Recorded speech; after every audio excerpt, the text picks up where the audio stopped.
Let me tell you something.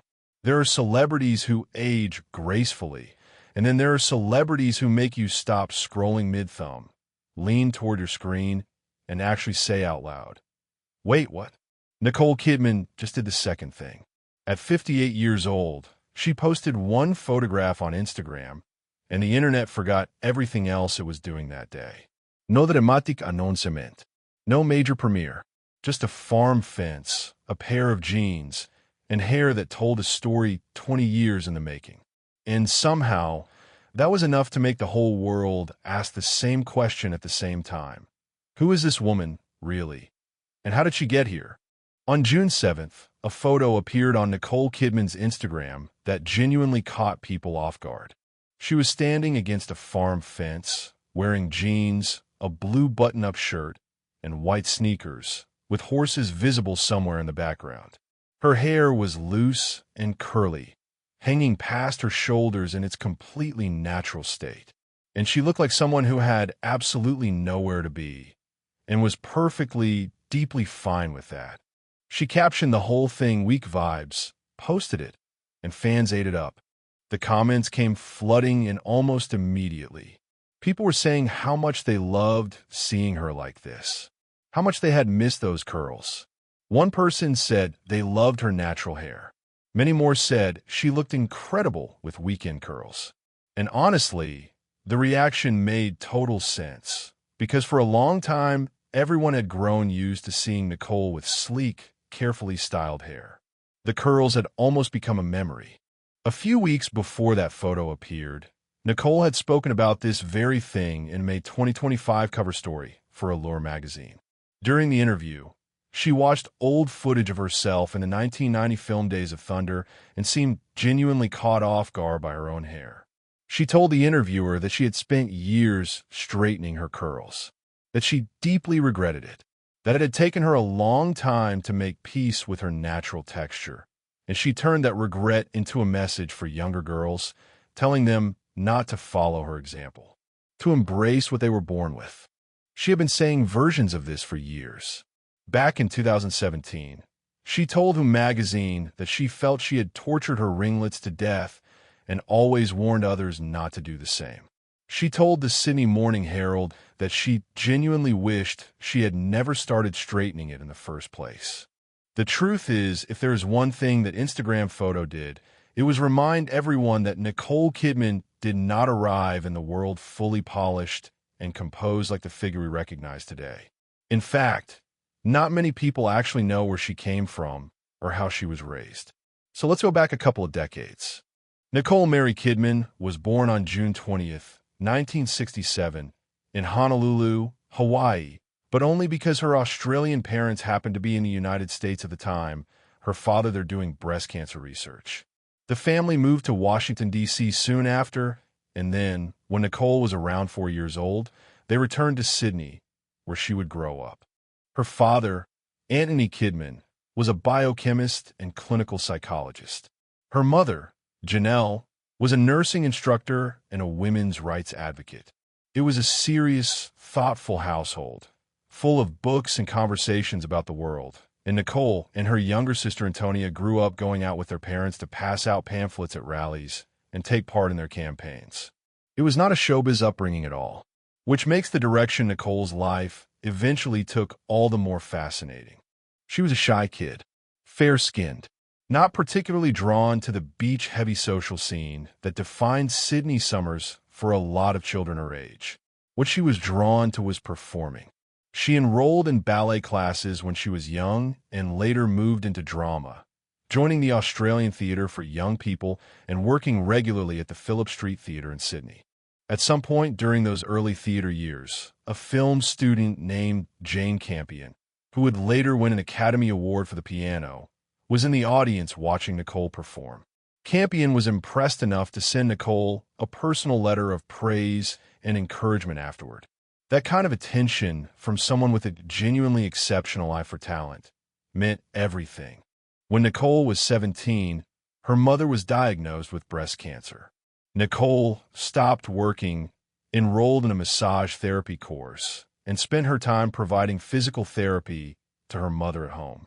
Her mother eventually recovered, And Nicole, having put her own ambitions on hold for her family, went back to building what she had started. She landed her first film role at 16 in the Australian family movie Bush Christmas in 1983, followed almost immediately by BMX Bandits that same year. She won her first Australian Film Institute Award for the television miniseries Vietnam in 1987. She was learning and working and getting better, which meant she was ready when the next opportunity arrived. The film that opened the door to the rest of her life was Dead Calm in 1989. It was a psychological thriller filmed alongside Sam Neill, and it was a one-of-a-kind performance. An American agent saw what she could do and helped her make the crossing into international cinema. She landed on the set of Days of Thunder in 1990, a big-budget racing drama with Tom Cruise at the center of it. Nicole was just 22 years old at the time, and Cruise was one of the most famous and powerful actors in the world. They fell for each other fast and hard, married on Christmas Eve 1990, and from that moment, Nicole became one half of the most scrutinized couple in Hollywood.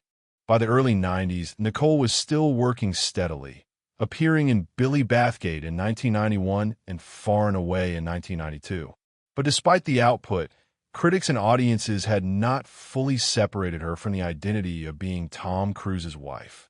She has spoken about how that kind of fame creates a bubble around you, deeply romantic and deeply strange all at once, with only one other person in the world who fully understands what you're going through.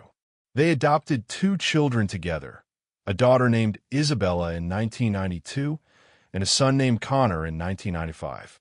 The turning point came in 1995 when she starred in a dark comedy called To Die For, directed by Gus Van Sant.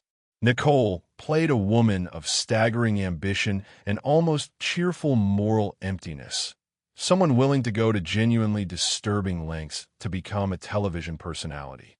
The role required her to be funny and deeply unsettling at the same time, and she pulled it off so cleanly that the Golden Globe she won came as no surprise to anyone who had seen her performance.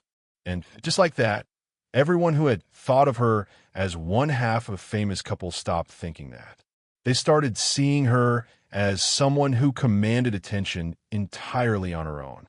But even as that recognition was building, the marriage was falling apart.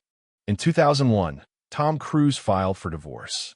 Nicole described it as a genuine shock that took years to fully heal from and left her having to find her footing all over again. She was a 33-year-old woman whose 11-year marriage was over, and custody of both Isabella and Connor had gone to Cruise. As years passed, both children became closely associated with his Scientology faith, and the distance that formed between Nicole and her 2 eldest children became one of the most persistent and painful stories that followed her in the press. But Nicole was strong. She didn't let any of it hold her back. She threw herself into her work at a pace that was frankly alarming in retrospect. In 2001 alone, 2 major films came out.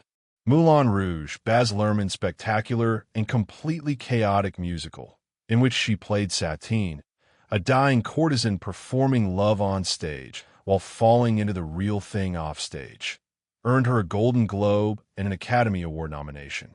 The second film was The Others, a gothic supernatural thriller set in a house that may or may not be haunted, in which she carried nearly every scene with an intensity that was genuinely unsettling.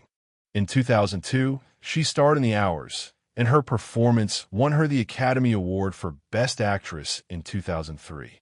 It remains one of the most discussed transformations in recent film history.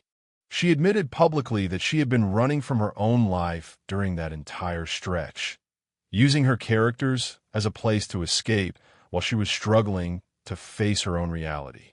She said it took her years to stop running and embrace her life again. And yes, there was so much to feel sorry for her for. But that season, as painful as it was, somehow produced the most extraordinary work of her career. Was her perceived suffering a good thing? Was it bad? Well, you be the judge of that. In 2005, Nicole attended the Day USA Gala in Los Angeles, an annual event that brings together prominent Australians living and working in the United States. She was 37 years old, for years out of a very public divorce, and by her own admission, still finding her way back to herself. Keith Urban was also at the gala that night. He was an Australian country music star who had built a serious career in Nashville. The two had actually met briefly once before, at a prior event, though neither had made much of an impression on the other. This second meeting was different. Nicole told interviewers later that when he saw her that evening, he walked over and asked how her heart was doing. It was an unusual thing to say to someone you barely knew. But Nicole was coming off years of real grief, and the question landed. She answered that her heart was open. They talked for the rest of the evening, and Urban later said he went home and told a friend he had just met the woman he was going to marry. That kind of certainty sounds like something people say in hindsight, but the timeline suggests he meant it. They began dating shortly after the gala, and in June 2006, just over a year after that conversation, they were married in Sydney. It was a major event covered heavily by the press, and it seemed like Nicole was genuinely, finally, happy again. But the marriage was tested almost immediately when Urban entered rehabilitation for substance and alcohol issues just a few months after the wedding. Nicole didn't walk away. She stayed and supported him through the process, and Urban has spoken about that decision in interviews over the years as something that fundamentally changed how he viewed their marriage. Their bond took a hit so early, but all it did was solidify the foundation. In 2008, they welcomed their daughter Sunday Rose. Faith Margaret arrived in 2010. Nicole called Urban the love of her life in more than one interview and described their relationship as one built on mutual understanding, partly because both of them knew from experience what navigating extreme public attention could cost a person. She was more settled during this period than she had been at any point since her early career, and it showed in the work she was choosing. When Nicole hit her early 40s, she genuinely believed she might be done. She said she was at a crossroads after making Rabbit Hole in 2010, and that she could feel herself either solidifying her place in the industry or drifting away from it. She said women in Hollywood were being told in no uncertain terms that their 40s were the finishing line, and she had started to believe it. Her agent, Kevin Hugh Vaughn, refused to let her settle into that thinking. He told her it was not over, that it was actually only just beginning. Nicole's own response, by her account, was genuine disbelief. But he turned out to be right in a way that neither of them could have fully anticipated. Nicole heeded him and went on to produce her own movies. Big Little Lies, the HBO limited series that premiered in 2017, became a cultural event. Nicole co-produced it alongside Reese Witherspoon and played Celeste Wright, a woman trapped in an abusive marriage who is fighting to protect herself and her children. The performance was devastating, but in the best way. It won her an Emmy Award, a Golden Globe Award, and a Screen Actors Guild Award. 9 Perfect Strangers followed on Hulu in 2021, and 3 years later, she produced Expats on Amazon Prime. Forbes ranked her as the 4th highest paid actress in the world in 2019. The New York Times named her one of the greatest actors of the 21st century. Time magazine included her on its list of the 100 most influential people in the world. None of these were surprises. The woman was on fire, and everyone was feeling that heat. In 2024, Nicole appeared in 6 separate projects, and none of them were small. She was the lead or co-lead in every single one. First, Expats, a slow-burning limited series she anchored entirely on her own. Then The Perfect Couple on Netflix, a murder mystery that became the most watched original streaming series in the United States in its debut week. There was A Family Affair, also on Netflix, in which she played a woman falling for a much younger man, played by Zac Efron. She starred in the animated film Spellbound and in Season 2 of Lioness on Paramount+. And then there was Baby Girl. Baby Girl is an A24 erotic thriller directed by Dutch filmmaker Helena Rain. Nicole plays Romy Mathis, a powerful tech CEO who risks her career and her marriage to pursue an affair with a much younger intern played by Harris Dickinson. She reportedly described the role as feeling genuinely dangerous to take on, which was precisely why she wanted it. The film premiered at the Venice Film Festival in September 2024, and Nicole won the Volpe Cup for Best Actress, the festival's highest acting prize. She could not attend to collect the award. Her mother had just died. Baby Girl opened in theaters on December 25, 2024, crossed $21 million domestically, and became her biggest solo box office performance as a leading actress since 2008. It earned back its $20 million budget, was re-released on Valentine's Day 2025 due to continued demand, and earned Nicole a Golden Globe nomination and the 2025 Palm Springs International Film Festival's International Star Award. The film also earned its share of controversy, with some viewers uncomfortable with the age gap between Nicole and Dickinson, who is 29 years younger than her. Director Helena Rain addressed the criticism publicly, arguing that the discomfort people felt was itself worth examining, since films with older men and younger women rarely attract the same energy. Nicole also received the AFI Life Achievement Award in 2024, a recognition of more than 4 decades in the industry. Sadly, on September 30th, 2025, Nicole filed for divorce from Keith after 19 years of marriage, citing irreconcilable differences. It came as a surprise to a lot of people, because as recently as June 2025, she had posted an anniversary tribute to him on Instagram, and the two had been photographed together at a FIFA World Cup match in Nashville that same month. When the end came, it came fast. The tabloids immediately went looking for angles. Reports surfaced claiming that Tom Cruise had complicated feelings about the news, with sources suggesting he felt a degree of vindication after years of being portrayed as the villain of their 2001 divorce. Other reports claimed the split had softened some of the long-standing distance between Nicole and her eldest children, Isabella and Connor, and that a possible family reunion was being explored. But through all the speculation, Nicole stayed buried in her work. She wrapped filming on Practical Magic 2, the long-awaited sequel to the 1998 film she made with Sandra Bullock, scheduled for theaters on September 18, 2026. When filming ended, Nicole posted on Instagram to mark it, writing that it was a wrap and thanking the cast and crew for all their magic. The film brings back Diane Wiest and Stockard Channing alongside new additions Joey King, Lee Pace, and Maisie Williams. She was also on set in Los Angeles in April 2025, filming Margot's Got Money Troubles, an A24 limited series created by Big Little Lies producer David E. Kelley, based on a 2024 novel by Rufy Thorpe, with a cast that includes Michelle Pfeiffer and Elle Fanning. Season 2 of 9 Perfect Strangers brought her back to Hulu in 2025 as the magnetic wellness guru Masha, with an entirely new group of guests arriving at the resort. Away from her career, she has held the Companion of the Order of Australia since 2006, the country's highest civilian honor.